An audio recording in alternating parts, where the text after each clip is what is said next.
Hi guys, it's Dr. Hardy, your pediatric obesity expert.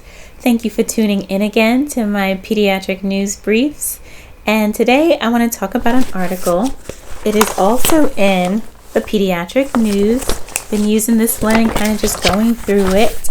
And this one is entitled COVID-19 and the Super Spreaders, Teens. And basically what this article is saying that in Wisconsin, they are seeing a rise, jumps in COVID-19 cases among kids. So let's see what it says exactly. Although cases of COVID-19 in children is reported to be low, we are seeing a surge in Wisconsin with a 27.6% positivity rate reported on September 27th. So it is probably much higher now. We are in December, the end of December 2020 here. According to their Department of Health in Wisconsin, there were 10,644 cumulative cases in persons aged 18 years or less. So that is a lot, guys. And do you have any idea why you think there is a rise in cases in Wisconsin? And we are seeing a rise in other states as well. Okay, guys. So it says here, this rise in cases is consistent with the return to school and sports. Makes sense to me.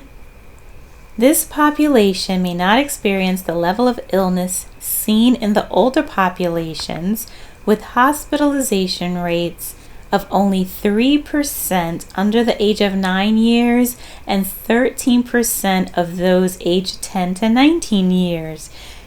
But although these are small numbers, right? Like I said in my other video about my COVID shot, my Q&A video about my COVID shot, that's 13% of 10 to 19-year-olds. So out of every 100 10 to 19-year-olds, 13 of them will be hospitalized with COVID. According to this, all right, 3% under the age of 9. Yes, it's small, but it's still going to be somebody's kid. Somebody has to be the 3 out of 100. So these kids, they say, are exposing older family members, and it's driving the death rates. Okay? So let's read that again. It says, yet exposing older family members and members of the community, which is driving the death rates. The combined influenza and COVID-19 season also is greatly impacting hospitalization rates of the young and the old. And they're also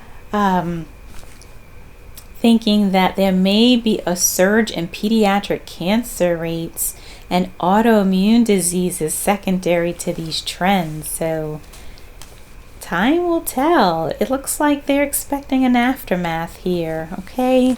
It says here, I believe the overall number of adolescents with COVID-19 is underreported. Teens admit to a lack of understanding of the symptoms. Many do not realize they have COVID-19 until someone points out the symptoms they describe as loss of taste or smell are COVID-19 symptoms.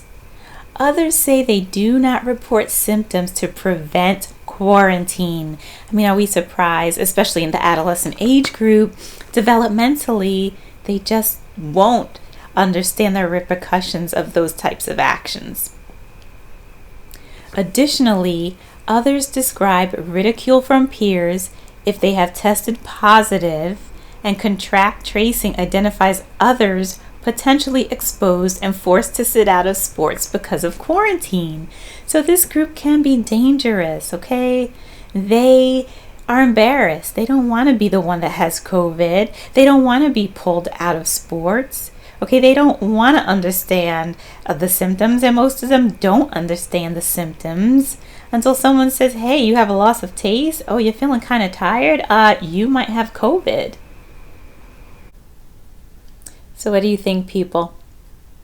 This author quotes, they have been bullied into amnesia when contract tracers call to prevent identifying others at school or in the community.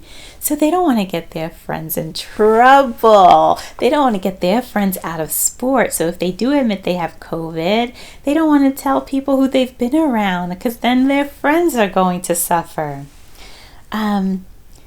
Let's see. All these behaviors proliferate the spread of disease within the community and will continue to drive both exposures and death rates. This is serious.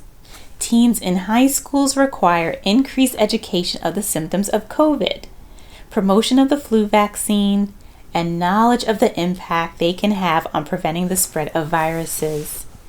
So what do you think, people? Do you think this will work? Do you think that increased education will work?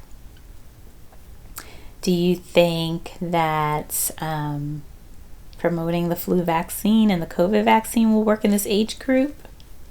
I'm just trying to think of other studies that were done.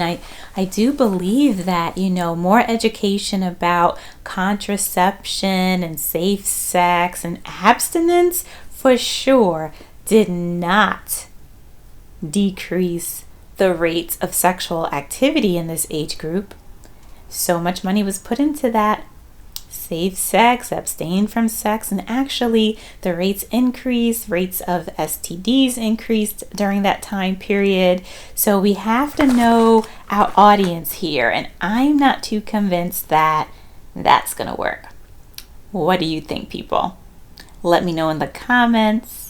Don't forget to subscribe and tap that notification bell so you will be alerted when I upload the next video. Thank you.